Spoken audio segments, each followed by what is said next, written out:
Pois así é. Efectivamente, a Sara tamén lle tería encantado estar aquí, pero hoxe falo en plural e mira que últimamente pensaba ainda agora, sempre que coñecemos algunha persoa nova ou así, e se dirixen a un e lle dicen que tal, como estades? E eu, como, no, quen estades de quen, se estou eu soa, o que pasa que sempre somos ahora como o pack, entonces hoxe sí que me encantará falar polas dúas e vou a contar pois un poquinho do que somos ou o que chegamos agora tamén e concretamente pois tamén da vida que a mí me acompañou.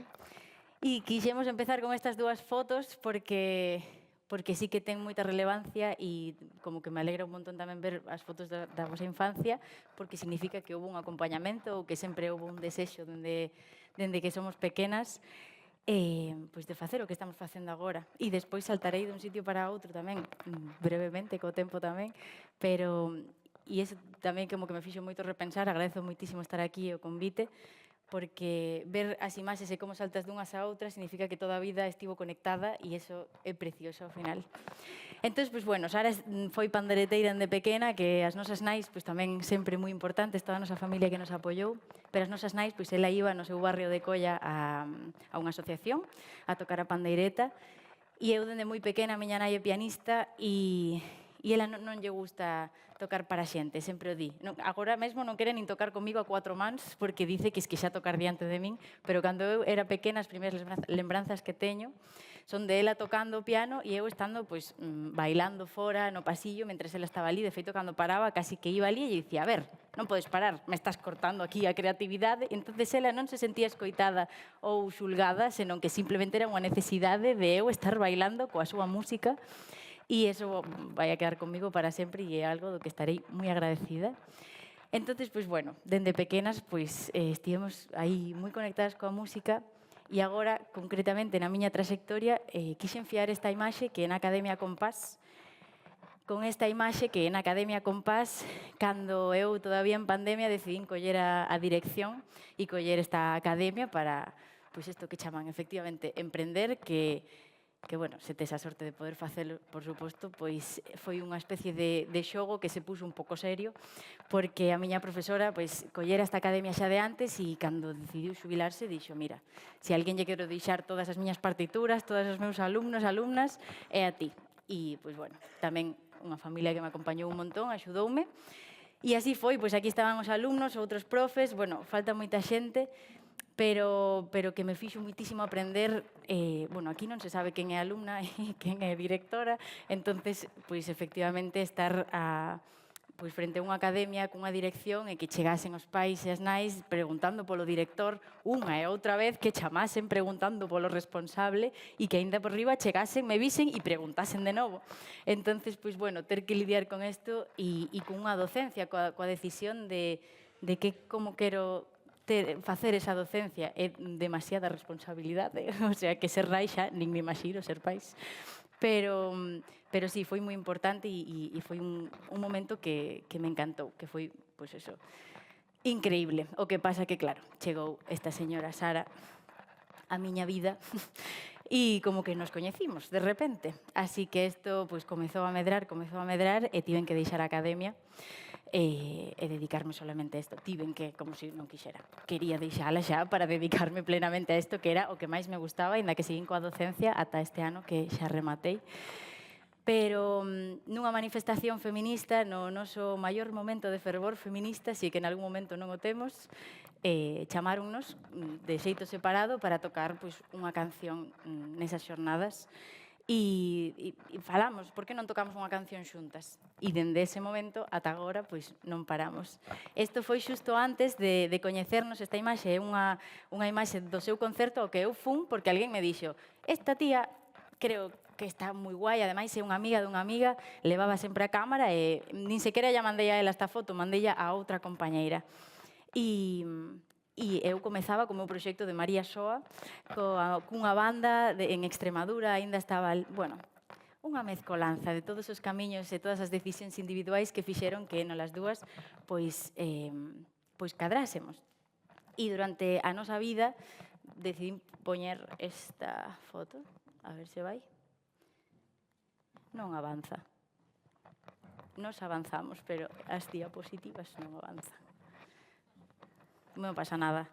A ver se podedes facelo vos manual ou non. Sí, pois se podemos pasar a seguinte sería chulo. Que, bueno, que era simplemente para falar un pouco destas traxectorias que, basicamente, pois seguiron camiños moi variopintos ao longo da nosa vida. A ver, intento. Non pasa nada. Pero sempre como no ámbito artístico. Somos dúas persoas que nos interesou moitísimo pois todo o que implica. Sara formouse no teatro, eu formeime tamén na danza. A seguinte foto que aparecía era no campeonato, esta es, esa, pero vos non a vedes ainda, esta es, no campeonato de Europa. Aí abaixo, pois, na selección española, tamén o deporte pois, foi moi importante e moi performático. E ao final, de repente, cando nos atopamos nolas dúas, foi atopar o xeito de facer un proxecto común no que podías volcar de todo, porque se Sara de repente me di, mira, María, quero facer un concerto con máscaras, eu lle vou decir que sí. E se eu lle digo, e por que na metade do concerto non te subes aquí e cantamos xuntas? Vai a ser que sí. Entonces, cando atopas a unha persoa coa que podes compartir todo, aínda que despois remate en calquera outra cousa, é unha liberdade que é preciosa. Entonces, pois, bueno, comezamos a cadrarnos as dúas. Eu tiña un concerto e Sara viña a cantar unha canción, e viceversa tamén. Pero comezaron a sair concertos e ese primeiro ano, cando nos chamaron para o primeiro concerto, dixemos, ostra, como se chama o grupo? Teremos que compoñer cancións, porque non éramos moi partidarias de facer versións.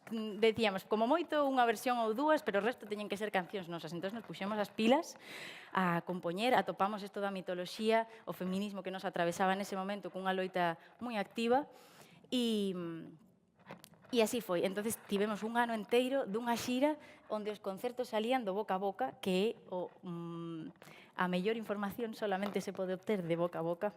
Entonces, como vía a xente nos ollos de outra xente, dicir, pois mira, es que contratei estas dúas rapazas para dar un concerto e é que non te podo ensinar nada porque non teñen cancións fora, só teño este vídeo que puiden gravar, pero tedes que chamalas. E así durante un ano tivemos un montón de concertos.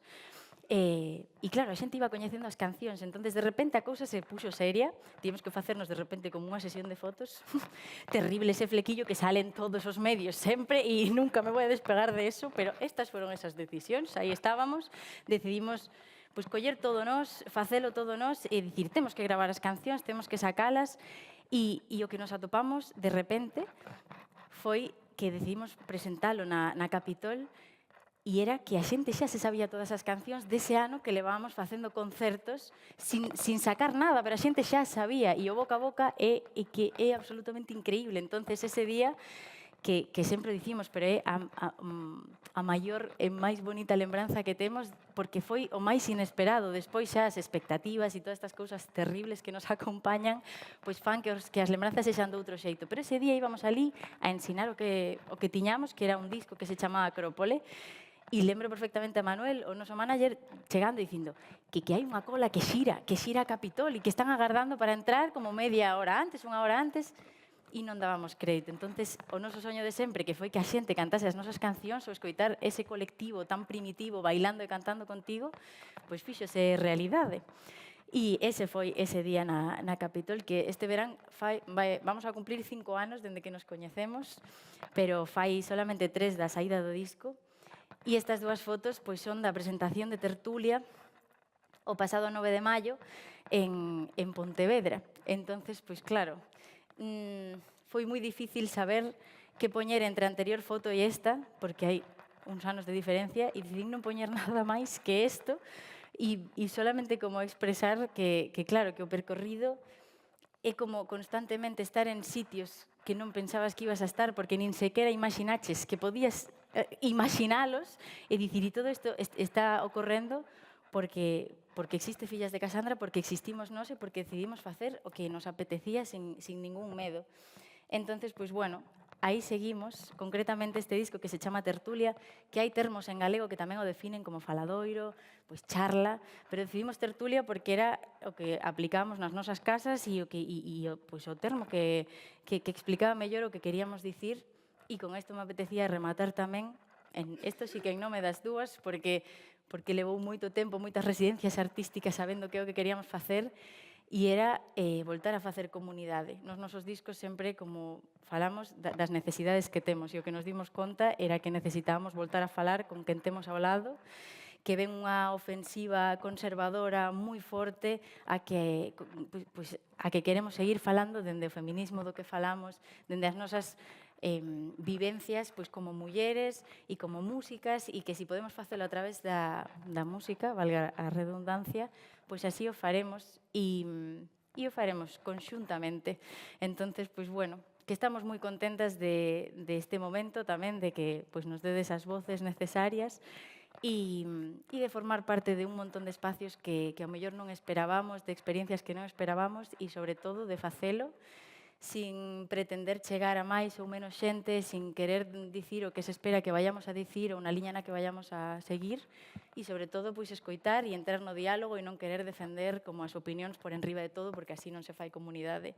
Entón, bueno, con esta mensaxe quería pechar isto e nada, e agradecer de novo o convite.